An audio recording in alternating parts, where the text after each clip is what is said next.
మరో కాలర్ లైన్లో ఉన్నారు. హలో అండి. హలో నమస్తే అండి, ఎక్కడి నుంచి కాల్ చేస్తున్నారు?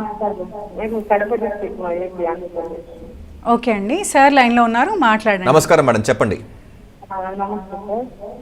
మా పాప బీటెక్ మెకానికల్ చేసి 3 years జాబ్ చేస్తాను సార్. ఆల్రెడీ బీటెక్ మెకానికల్ చేసి ఎక్కడ జాబ్ చేస్తున్నారు మేడం? హైదరాబాద్. ఓకే, చేస్తా ఉంది. ఇప్పుడు ఆమె ద్వారా ఎంటెక్ చేయాలా, ఏ మిషన్ లెర్నింగ్ మీద ఎంటెక్ చేయాలా అంటా ఉంది. ఆల్రెడీ డిగ్రీలో కూడా తీసుకున్నాం అడ్మిషన్. ఆన్లైన్ ద్వారా చేయాలి. ఆన్లైన్ ద్వారా ఎంటెక్ చేయాలనుకుంటుంది మీ అమ్మాయి. అవును. ఇప్పుడు జాబ్ మెకానికల్లో చదువుకుంది కాబట్టి ఇప్పుడు జాబ్ కూడా మెకానికల్లోనే చేస్తుందా, కంప్యూటర్ సైన్స్ లో చేస్తుంది? లేదండి, సాఫ్ట్వేర్ సైడ్. సాఫ్ట్వేర్ సైడ్ చేస్తుంది. ఓకే. చేస్తాము. ఇప్పుడు ఎంటెక్ వచ్చి ఏ అండ్ మిషన్ లెర్నింగ్ మీద కోర్స్ చేయాలని థింక్ చేస్తా ఉంది అన్నమాట. ఏఐ అండ్ ఎంఎల్ పైన ఎక్కడి నుంచి చేద్దాం అనుకుంటుందండి? బిట్స్ అండి, బిట్స్ పిలాని. కరెక్ట్.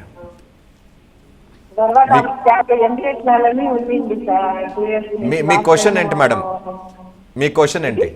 మీ క్వశ్చన్ ఏం అడగాలనుకుంటున్నారు? ఏది బెటరా, ఎంటెక్ కానీ ఎంబీఏ? అచ్చా మేడం, రెండు వేరు మేడం, రెండు కూడా చేసుకోవచ్చు. అంటే ఏదో ఒకటే చేయాలనేది ఏం లేదు. ఇప్పుడు ఎంటెక్ అనేది మనకి టెక్నికల్ ఫీల్డ్లో డెప్త్లోకి వెళ్ళడానికి అవకాశం ఇస్తుంది. ఇప్పుడు ఏఐ గురించి, ఎంఎల్ గురించి ఇంకా డీప్గా తెలుసుకునే అవకాశం ఇచ్చేది ఎంటెక్.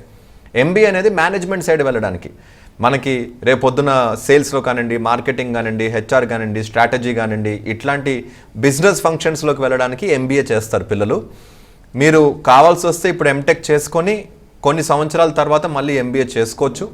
లేదు పాపకి టెక్నికల్గా అంత ఇంట్రెస్ట్ రావట్లేదు, నేను నాన్ టెక్నికల్ ఫీల్డ్లోకి వెళ్ళాలి అని అనిపిస్తే కనుక ఇప్పుడే ఎంబీఏ చేసుకోవడం బెటర్.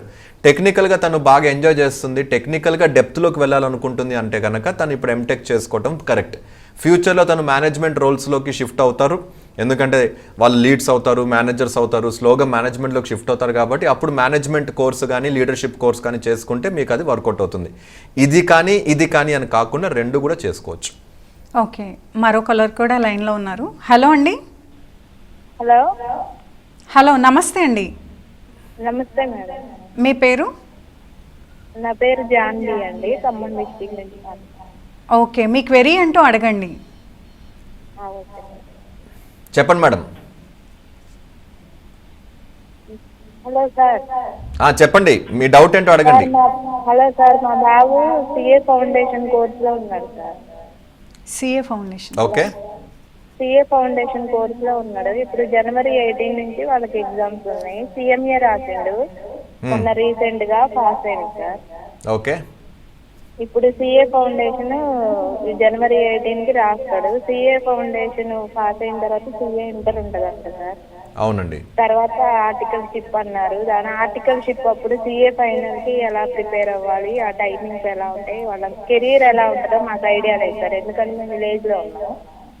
Okay okay. వాళ్ళ కెరీర్ ఎలా ఉంటుంది గైడెన్స్ కొంచెం ఇస్తారు సార్. చార్టెడ్ అకౌంటెన్సీ కానివ్వండి, లేకపోతే సిఎంఏ కానివ్వండి, ఈ రెండు కూడాను ప్రొఫెషనల్ కోర్సెస్ అండి. వీటికి చాలా డిమాండ్ ఉంది. ఈరోజు మన దేశంలో ఆల్మోస్ట్ ఒక 1.5 lakh చార్టెడ్ అకౌంటెన్సీ డెఫిషియన్సీ ఉంది. మన గవర్నమెంట్ కూడాను దీన్ని ప్రమోట్ చేయడానికే చూస్తుంది.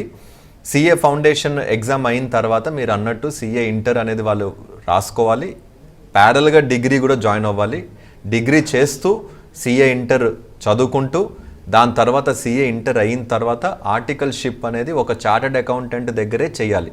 చార్టెడ్ అకౌంటెంట్ దగ్గర ఒక 2 సంవత్సరాలు పనిచేసి ఆర్టికల్ షిప్ అయిన తర్వాత సిఏ, ఆ టైంకి సిఏ ఫైనల్ ఎగ్జామ్ రాసే టైంకి డిగ్రీ అయిపోయి ఉండాలి, 2 సంవత్సరాలు ఆర్టికల్ షిప్ కూడా అయిపోయి ఉండాలి.